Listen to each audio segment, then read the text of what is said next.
I grew up doing all the Sunday school things and the youth group things, and it was really in those formative middle school years that I came to really take the faith as my own, not just something that I did in Sunday school that people taught me, that my faith was then central to who I was. I think I have a nurturing kind of, nature, and I have an early memory of in second grade.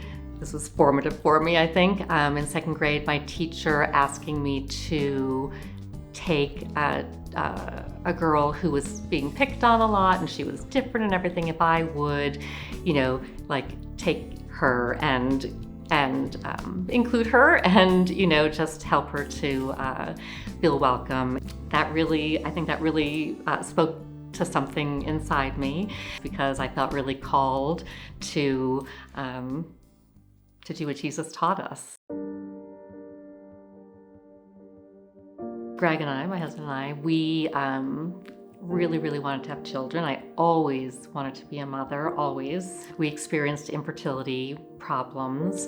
They were lengthy and they were difficult, and I was not happy with God that He would all my life give me a mother's heart from the time I was little, and I always babysat. I could not understand why God would put that love in me, that desire, that deep, deep desire in me, and then not allow me to have children.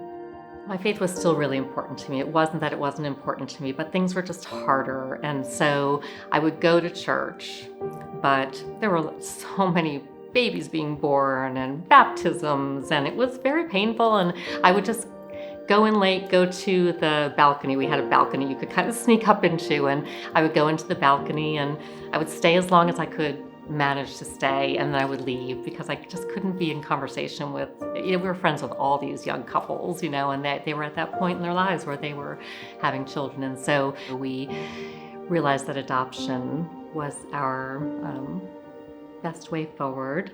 And so we started the adoption process, which is very humbling. You go through a series of interviews and, proving that you and your home and all are worthy of having a child. And that was hurtful. It was hurtful to feel like other people could just decide they wanted to have a child, and there it was, but that we had to prove our worth. And then you begin to wait, and the wait is really long. It was about 5 years before we finally had some movement about an adoption. We had dear friends who had attended church with us at a prior church, and we were at a church retreat, as a matter of fact, and they asked if we could stay up after everyone else and have a conversation. What they wanted to tell us was that their niece was pregnant and wanted to make an adoption plan for the baby, and would we consider. We were able to meet our daughter the day after she was born. And so we're looking at, our daughter, and we're like, oh my goodness, this is an abundance of blessings.